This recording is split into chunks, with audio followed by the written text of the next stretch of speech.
Biology 11th class Aditya career institute में आपका दोबारा स्वागत है।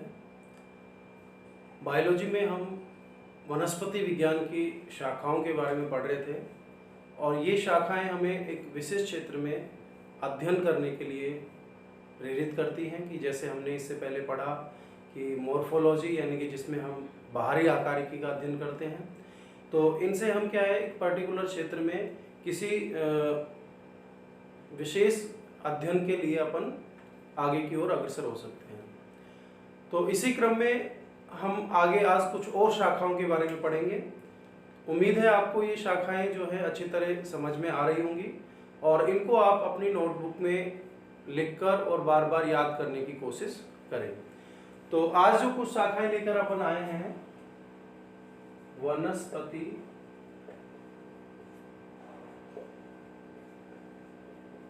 विज्ञान की शाखाएं।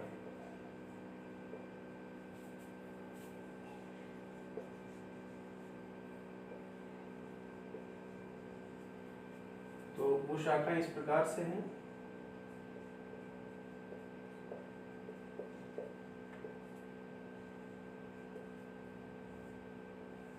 एग्रोनॉमी। एग्रोनॉमी का मतलब होता है कि जो फसली पादप हैं,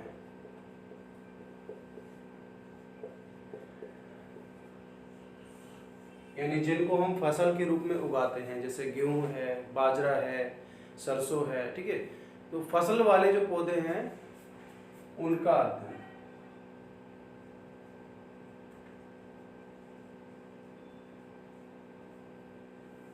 इससे क्या मिलेगा फायदा हमको? इससे हम जो फसल की पैदावार बढ़ा सकते हैं, उन पौधों को क्या क्या किस समय उगाया जाता है, क्या क्या उनकी आवश्यकताएं होती हैं, उन सब के बारे में हमको पता लग सकता है और हम अपनी खेती को ज़्यादा उन्नत तरीके से कर सकते हैं। तो ये सब कैसे पता लगेगा? एग्रोनॉमी के जरिए। तो एग्रोनॉमी में हम किसका अध्ययन करते हैं? फसली पादपों का अध्ययन। अगला है भ्रूण विज्ञान या एम्ब्रियोलॉजी।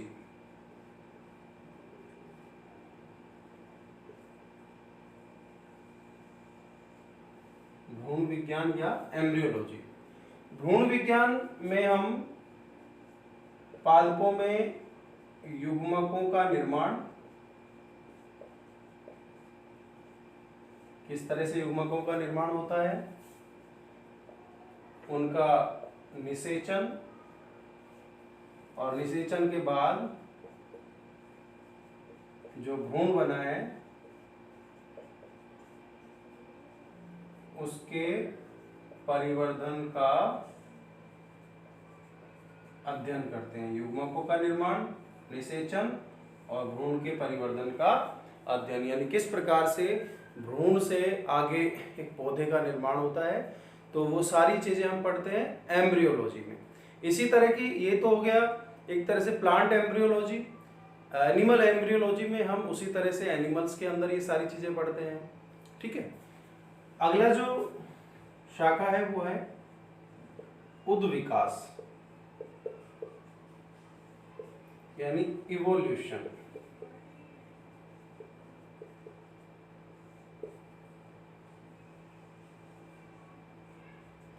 उद्विकास या इवोल्यूशन काफी समय से मानव के लिए एक रोचक तथ्य रहा है, जिसमें हम जानते हैं कि किस प्रकार से जीव का विकास हुआ। हमने पढ़ा है कि मनुष्य के जो पूर्वज होते हैं वो बंदरों से मिलते जुलते प्राणी रहे होंगे। तो इस तरह के जो प्रमाण हैं, ये कैसे हमने जाना कि हमारे पूर्वज बंदरों के समान थे, पूर्वज जो थे वो किस प्रकार से उनके अंदर परिवर्तन आए और किस प्रकार वो मनुष्य में परिवर्तित हो गए। तो ये सारे प्रक्रम जो है इनके अध्ययन को उद्विकास या इवोल्यूशन कहते हैं और इसके पश्चात ही हमें पता लग जाता है कि किस प्रकार से एक निम्न स्तरीय जीव से उच्च स्तरीय जीव का निर्माण हुआ। तो इसमें हम पढ़ते हैं सजीवों के विकास प्रक्रम का अध्ययन। सजीवों के विकास प्रक्रम का अध्ययन किस में करते हैं? इवोल्यूशन में। ठीक है, आगे है फ्लोरिकल्चर।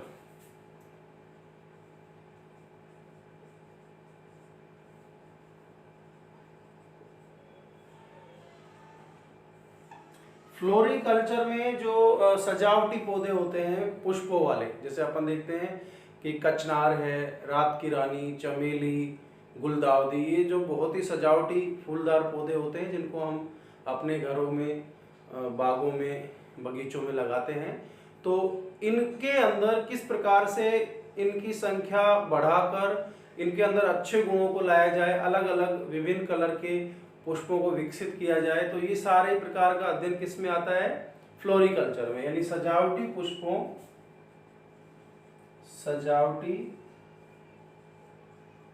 पुष्पों का संवर्धन एवं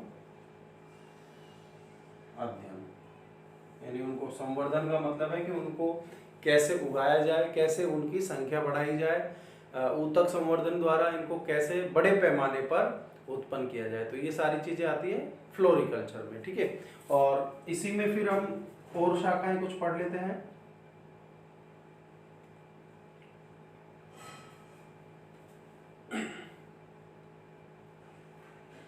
एक होता है आनुवांशिकी।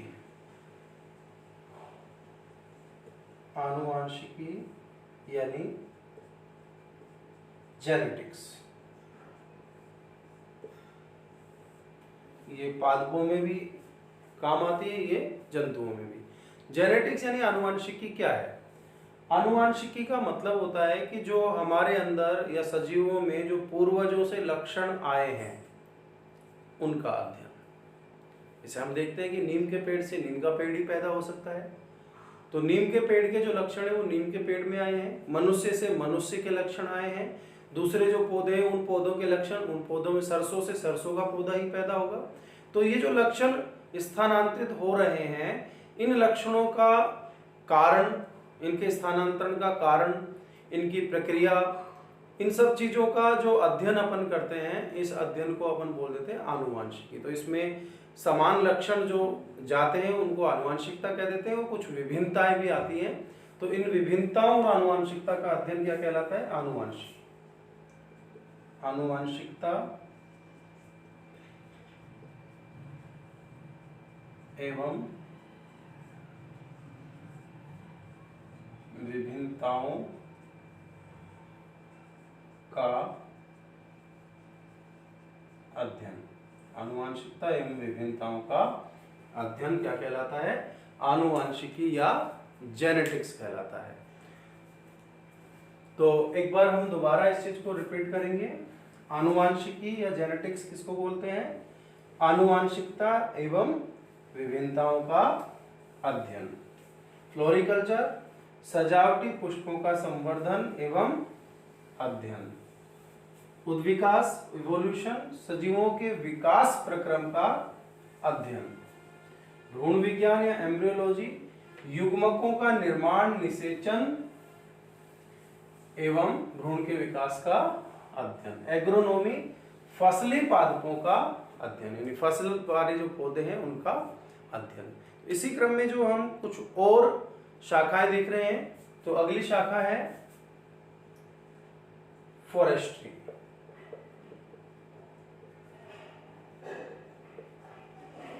फॉरेस्ट्री मतलब है वनों का अध्ययन। यहाँ पर ये शाखाएं जो हैं, इन शाखाओं में अपन विशेष क्षेत्र में आफ्टर 12th के बाद कोई डिप्लोमा करने के बाद हम उसमें अपने रोजगार के अवसर भी ढूंढ सकते हैं। जैसे फॉरेस्ट्री में डिप्लोमा करने के बाद हम वन विभाग में निकलने वाली सभी वैकेंसियों के लिए अप्लाई कर सकते हैं। ठीक है, तो ये अपना एक फ्यूचर भी आ रहा है कि हम किस फील्ड में आगे बढ़ सकते हैं। तो फॉरेस्ट्री मतलब वनों का अध्ययन। ठीक है, लिम्नोलॉजी,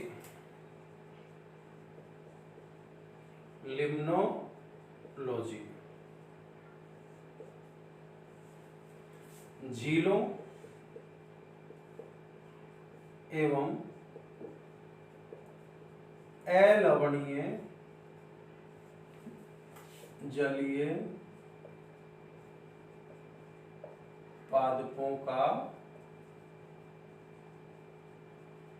अध्ययन। यानी वो पौधे जो झीलों में, झीलों के आसपास या अलवणीय जल में उगते हैं, उन पौधों का अध्ययन क्या कहलाता है? लिम्नोलॉजी। ठीक है। अगला है पेलियोबॉटनी।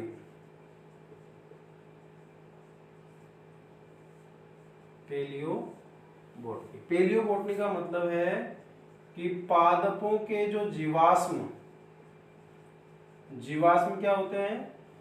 जीवों के जो अंश होते हैं जो मिट्टी में दब जाते हैं और दबने के बाद जो खुदाई में वो अंश निकलते हैं तो उन्हें जीवाश्म कहते हैं, जीवों के अवशेष। तो वो जो पौधों के जो जीवाश्म यानी पादपों के जो अवशेष हैं उनका अध्ययन। तो जैसे ये जीवाश्म जो होते हैं, ये जो अभी अपन ने पढ़ा उद्विकास, जैसे जीवों का विकास हुआ है, तो ये जीवाश्मों की सहायता से हम इसको प्रूव कर लेते हैं, यानी कि प्रमाण होते हैं। जीवाश्म इस बात के प्रमाण होते हैं कि जीवों का विकास हुआ है। कैसे? मान लीजिए कि हमने खुदाई के दौरान चट्टानों पर से हमको कुछ अवशेष मिले। ये मान लीजिए चट्टान 1 लाख वर्ष पुरानी है, ये 50,000 वर्ष पुरानी है और ये 1,000 वर्ष पुरानी है। तो इस चट्टान पर जो अवशेष मिले पौधे के, इस पर भी कुछ अवशेष मिले, इस पर भी कुछ अवशेष मिले, तो हम इससे अंदाजा लगा सकते हैं कि 1 लाख वर्ष पहले कौन से जीव थे। 50,000 वर्ष पूर्व ये वाले जीव नहीं थे, यानी कि वो पहले आए। सॉरी, ये वाले जीव तो थे, लेकिन ये जीव जो 50,000 वर्ष पूर्व मिले हैं ये 1 लाख वर्ष पूर्व नहीं थे। इधर जो जीव थे वो बाद में आए। तो इससे पता लग रहा है ना कि ये जीव सबसे पहले आए, जो सबसे पहले मिले अवशेष। बाद वाली चट्टानों पर बाद वाले अवशेष मिले, वो बाद में आए, और सबसे बाद वाली चट्टानों से जो अवशेष मिले वो सबसे बाद में आए।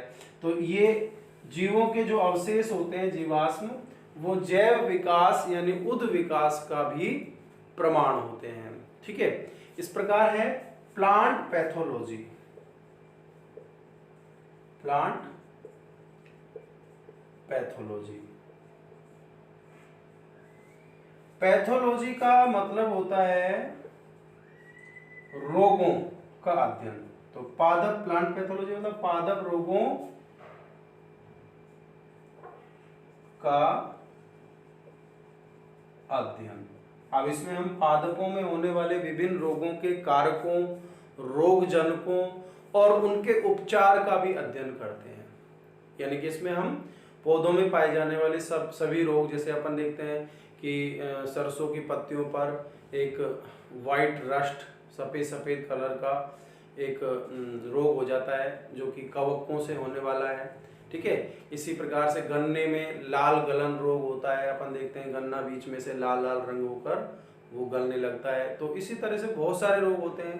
तंबाकू में एक रोग होता है जिसको बोलते हैं टोबैको मोजेक वायरस वाला रोग, टोबैको मोजेक रोग बोल रहे हैं, जो टीएमवी वायरस की वजह से होता है।